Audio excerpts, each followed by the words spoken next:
I don't know if this is working. Hopefully it is. I am just going to wing it. Um.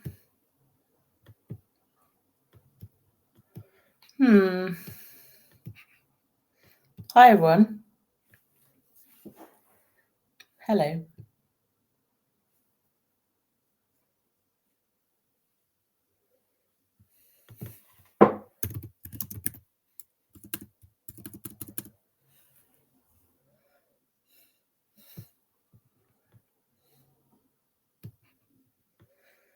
I don't know if anyone's here, but it's not showing anything. So I'm just going to go ahead and talk because otherwise I'll just be sitting here chilling. Let me see if anyone's messaged me. No. So hopefully someone's here. If not, that's cool. Yeah.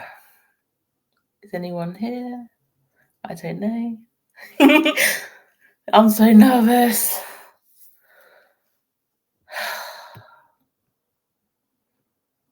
Oh, hi, Matt. Cool. Someone's here. Hello. I'll give it a minute and see if anyone else joins. Yeah. So I like ducks. Yeah. This is the book launch, and I'm just waiting to see if anyone else. Oh, hi, Taylor. Hello. There's the book. Thank you, Matt. I will just give it a minute, see who else joins, and then I'll just start talking. Hi, Karen. Yeah, I'll just give it a minute, see if anyone else joins. Oh, hi. Thank you. I'm so nervous. I feel my face going red. Oh, my goodness. Yes, this is cool. I got this. Yes, I'm just going to give it a minute, see if anyone else joins, see what happens. And then I'll just go into my little speech thing, which I've prepared. And then, yeah, I'm not going to do like a Q&A thing because I'm extremely anxious. But what I will do is ask myself some questions that I've thought of, and then I'll answer those. And it should be done within like, I don't know, like half an hour or so. But yeah, I'm really grateful to you joining. Yeah, I guess I'm just going to go ahead and do my little speech thing that I prepared. So thank you if you have joined. It's really cool. Thank you. Cool. So yeah, hi everyone. And this, can you still see me? Because I've just gone off the screen. I think you can. I'm just gonna, yeah, it's fine. Okay. Awesome. So hello everyone. I'm so grateful you're joining me today. Whether you're watching live or catching this later on replay, thank you. This really means the world to me. My name is Nikki Mattocks. I'm 28 years young, a lover of ducks, a huge Demi Lovato fan, and probably responsible for half of Pepsi Max's annual sales. But more importantly, I'm someone who believes in telling the truth, even when it's hard. And that's why we're here. Today, I'm launching something incredibly close to my heart. My new book. Where is it? Here it is. 1 second. Unmasking the Truth.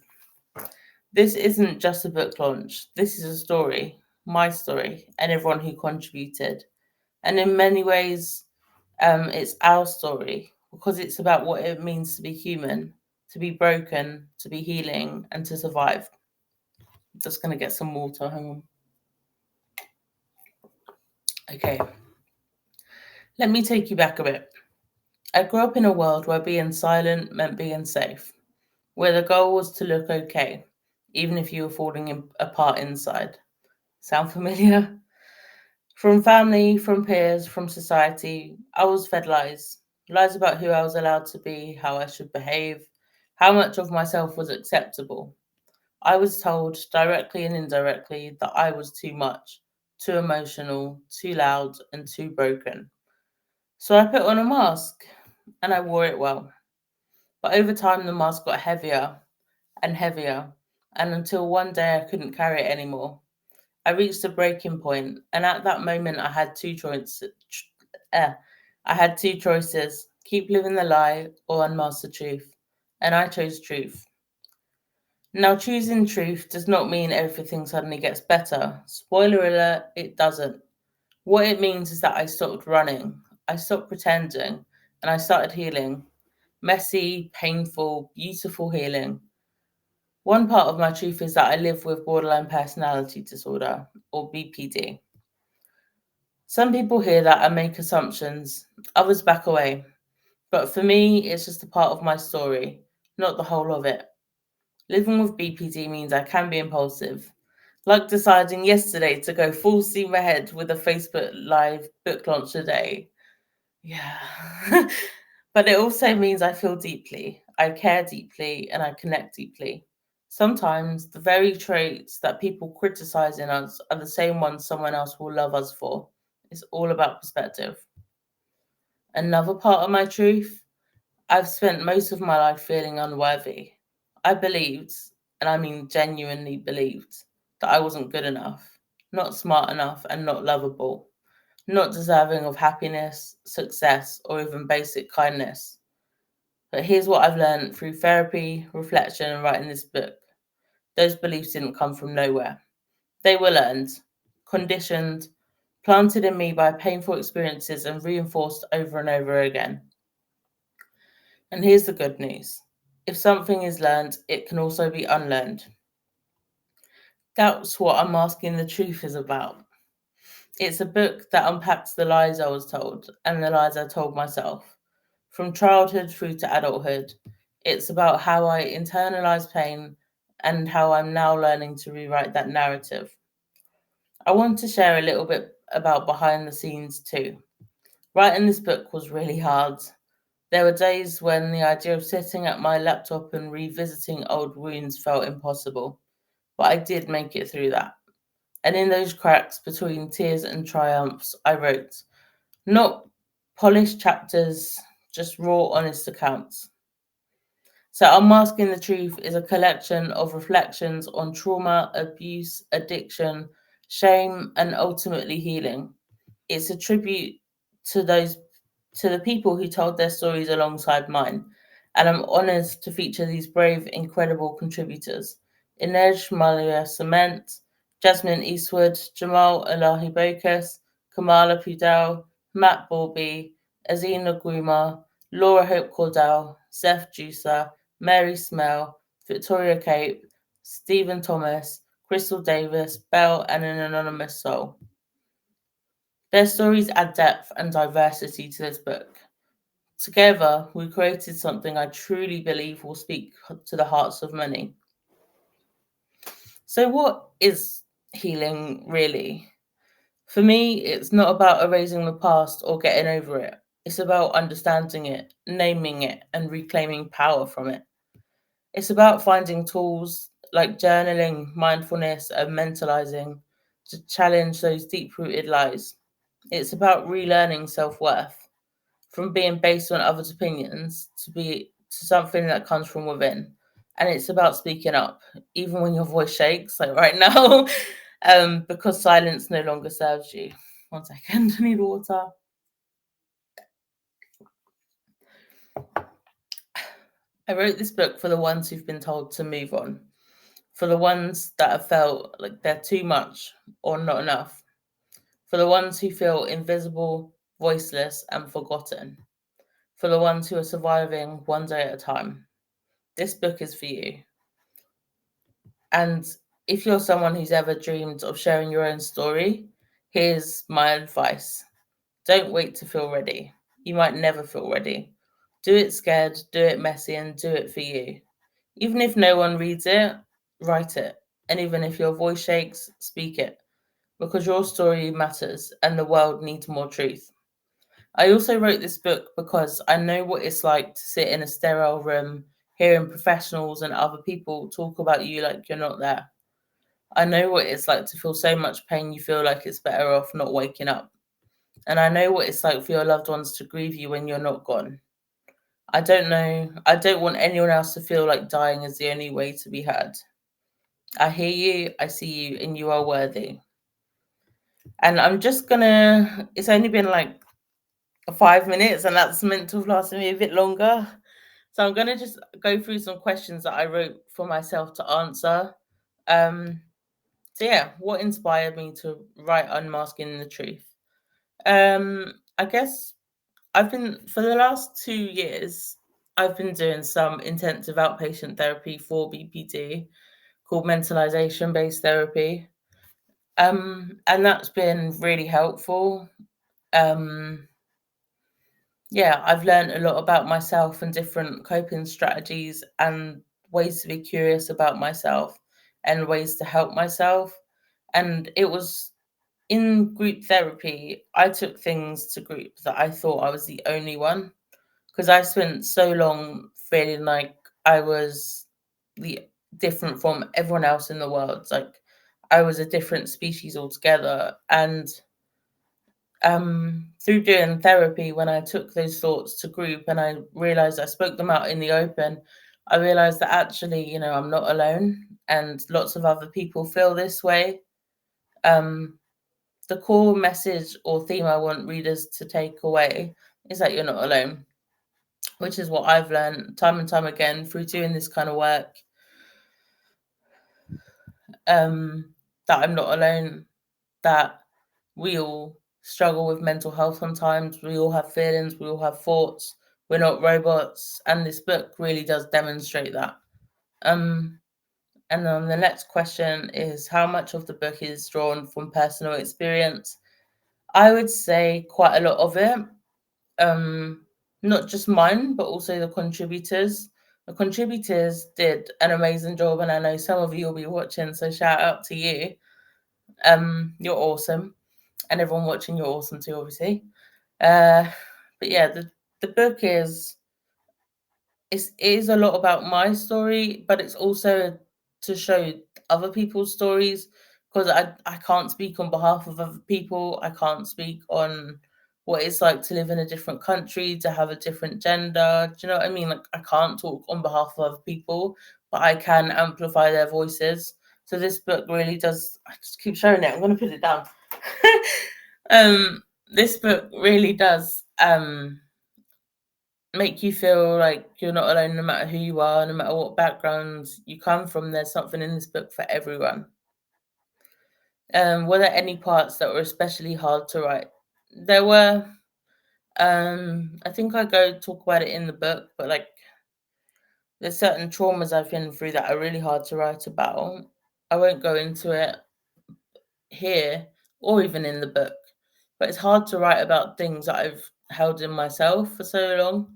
But it's my truth and I can do what I want with it. And I'm really proud of myself for sharing the lies I learned from those things and how I overcome that. I first started writing this book when I was just a little bit way through therapy. Um, I started making little notes because I originally wanted to write a memoir. And then I had the idea of, why don't I make a collection of kind of like mini memoirs and invite other people to like contribute. So this book is actually all the best bits of multiple ideas that I had, and I put it together into this book, and it really is, I'm really proud of it.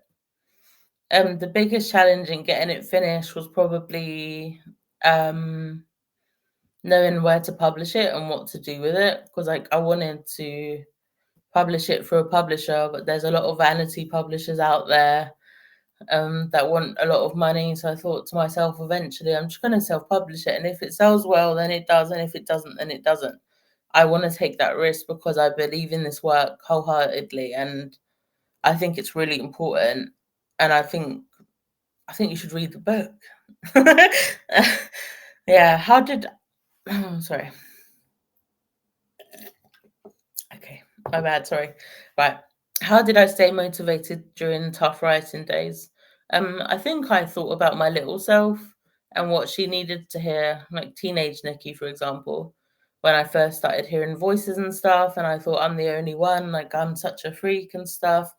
I wrote it for her, for little me, the one that didn't feel like anyone understood, because it's like actually people do understand a lot of the time. Maybe they don't, but no one can ever, I think no one can ever fully understand what it's like to be you because you're unique. But I think we have a lot of shared experiences being human, and we are social creatures. We all have feelings. We all go through grief, different levels of it. But I think a lot of what's shared in this book is very relatable.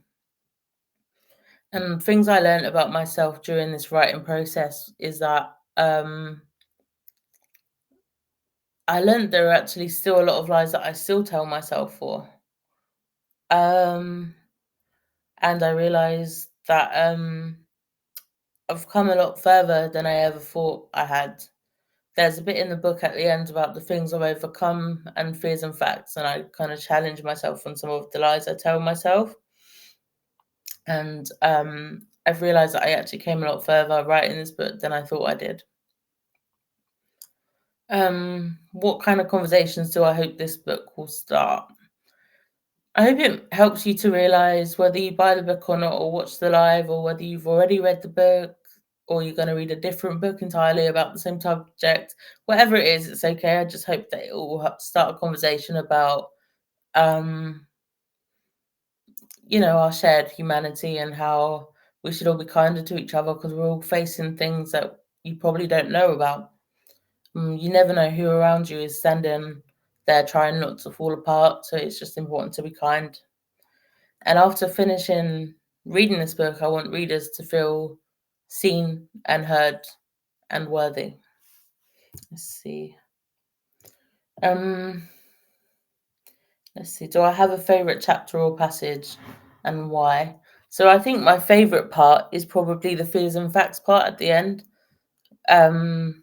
Probably where I write some of my favorite parts of the book. And one thing I wrote, and it makes me laugh, and that's why I put it in there. I don't want it to come across offensive, but I wrote in there, "I'll be single forever. This is going to be awful." And then I wrote down to like kind of contradict that is Jesus was single his whole life and he turned out fine. Okay, so that's kind of my sense of humor. It might not be yours, but that's okay. So yeah, just don't at me for that.